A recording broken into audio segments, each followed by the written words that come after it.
Hello friends, here we present last lecture of biomolecules.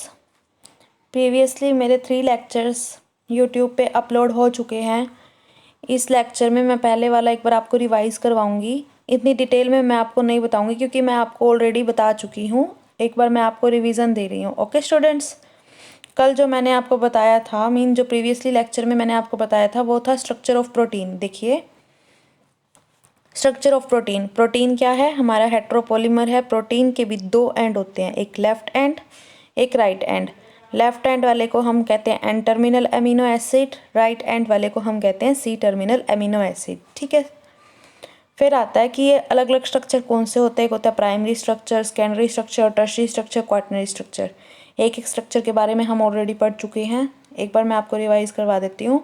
Primary structure वो होते हैं जो फोल्ड हुए होते हैं सिंपल फॉर्म, यानी कि हेलिक्स की फॉर्म में हुए होते हैं फॉर्म। ठीक है, सेकेंडरी स्ट्रक्चर में क्या होता है, वही प्राइमरी स्ट्रक्चर आगे जाके क्या बनाता है, सेकेंडरी स्ट्रक्चर बनाता है। ओके स्टूडेंट्स, आगे देखिए। जो हमारा प्राइमरी स्ट्रक्चर था उसमें सिर्फ पेप्टाइड बॉन्ड आ रहा था।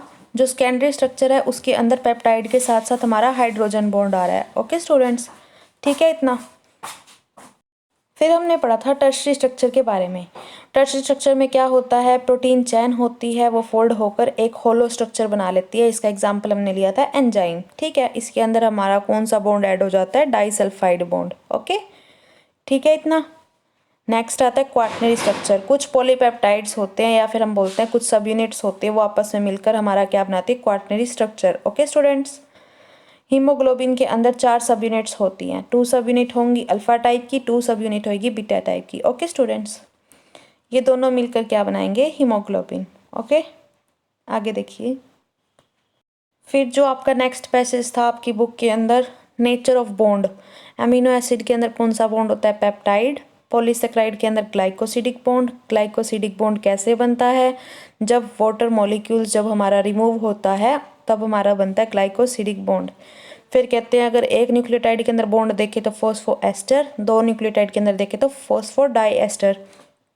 अगर 2 नाइट्रोजीनियस बेस है उसके अंदर हाइड्रोजन बॉन्ड होगा, जैसे एडेनिन और थायमिन। ठीक है, इन दोनों के बीच में जो बॉन्ड है वो कौन सा है, हाइड्रोजन बॉन्ड। आगे है ग्वानिन और साइटोसिन, इनके बीच में भी हाइड्रोजन बॉन्ड है।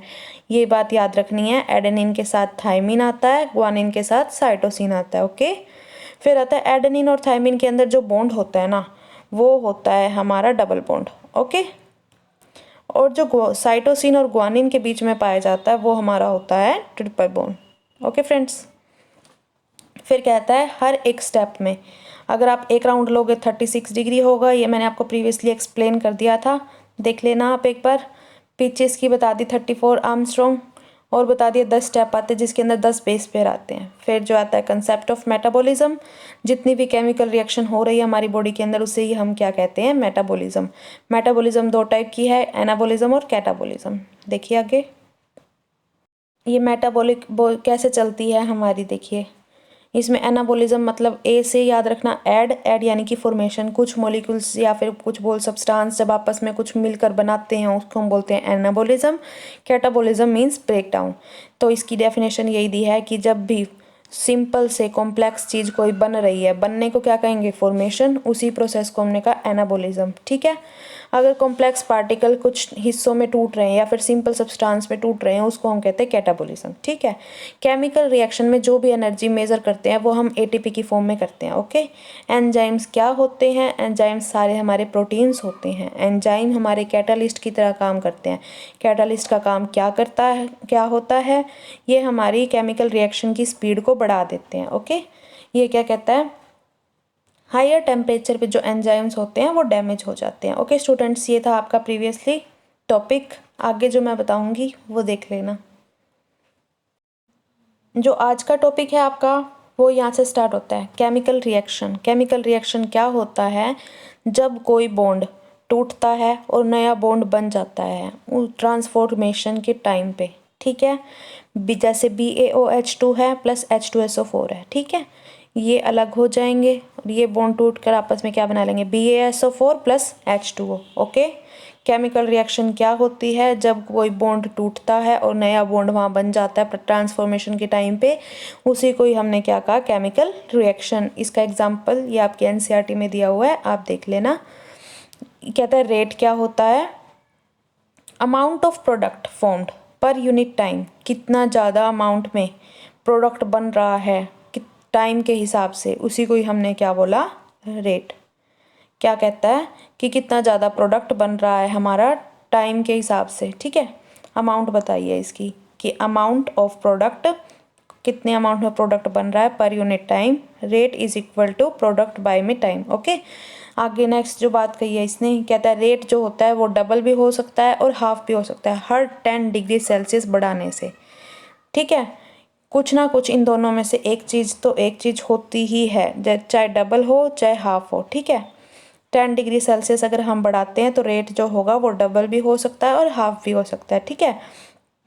अब इसमें एक एग्जांपल दिया है CO2 और H2O। अगर जब तक हमने इसके अंदर एंजाइम की प्रेजेंस नहीं दी, एंजाइम कौन सा है यहाँ पे, कार्बनिक एनहाइड्रेस, अगर इसकी एंजाइम की प्रेजेंस नहीं मिली इसको, तो हमारे बन रहे थे 200 मॉलिक्यूल्स पर आर, ठीक है। अगर जब प्रेजेंस ऑफ एंजाइम होता है फिर हमारे कितने मॉलिक्यूल्स बनते हैं, 6 लाख मॉलिक्यूल पर सेकेंड, ठीक है। तो इसने यही कहा रेट जो होगा वो डबल भी हो जाता है और हाफ भी हो सकता है, ठीक है। तो इसने क्या बोला, CO2 और H2O जब होंगे तो हमारा H2CO3 बनेगा। अगर एंजाइम की प्रेजेंस है तो बहुत ज़्यादा मॉलिक्यूल्स बनते हैं, अगर अब्सेंस है तो बहुत कम मॉलिक्यूल्स बनेंगे, ठीक है।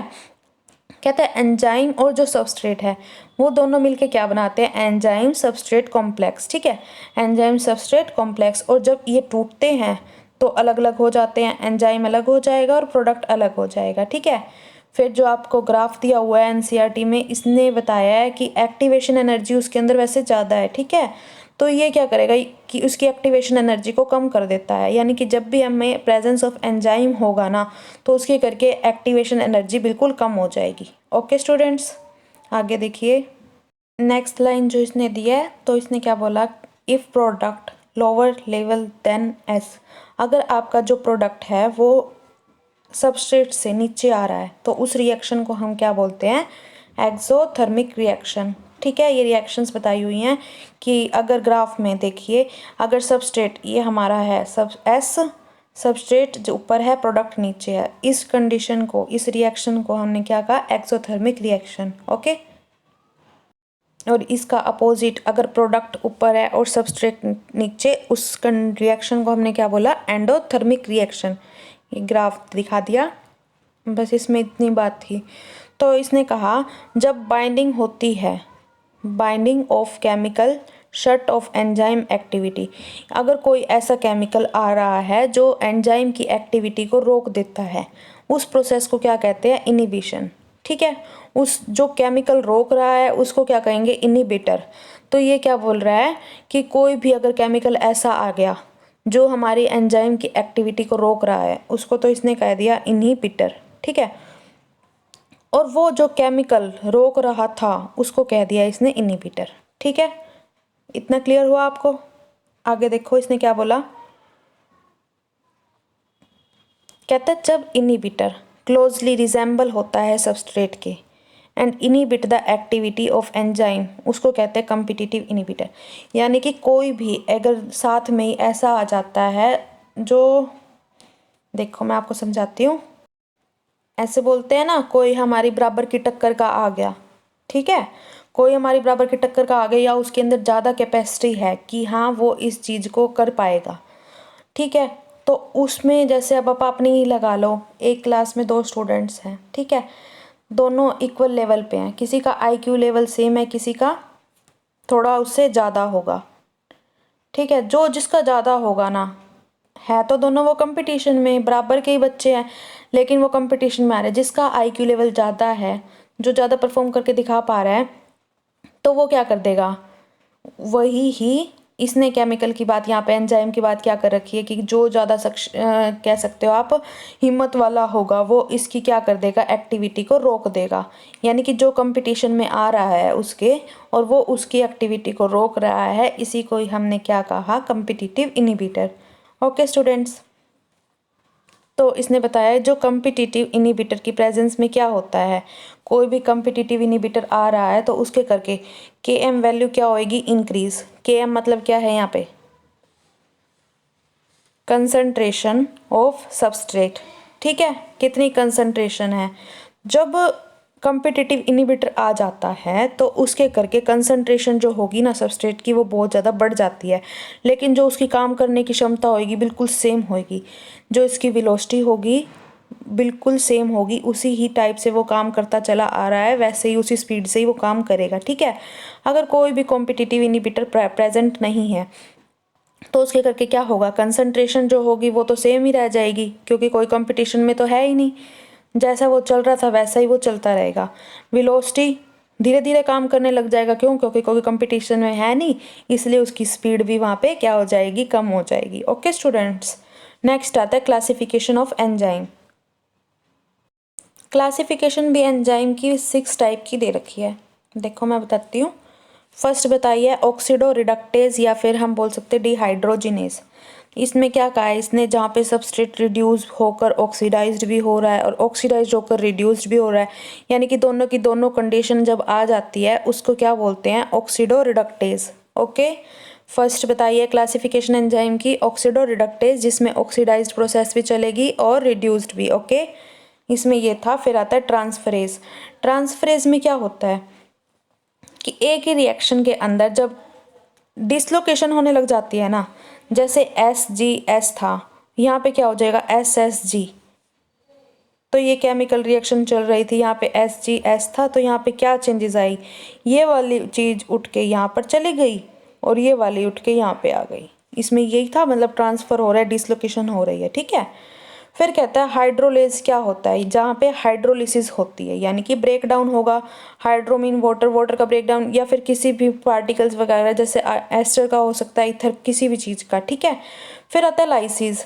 लाइज ब्रेक डाउन हो रहा है, अलग अलग होते जा रहे हैं, टूट के अलग हो रहे हैं, जैसे XY ये अलग है, XYCC, ये XY अलग हो जाएगा और CC अलग हो जाएगा। ठीक है स्टूडेंट्स, आइसोमरेज क्या है, ट्रांसफरेज था जहाँ पे एक चीज़ का दूसरी जगह पे ट्रांसफ़र हो रहा था, आइसोमरेज में इंटरकन्वर्जन हो जाएगा। ठीक है, पोजीशन चेंज हो जाएगी। ठीक है स्टूडेंट्स, ट्रांसफ़र में तो एक चीज़ दूसरी जगह पर ट्रांसफ़र हो रही थी, और आइसोमरेज में क्या है, पोजीशन चेंज हो जाएगी आइसोमर की।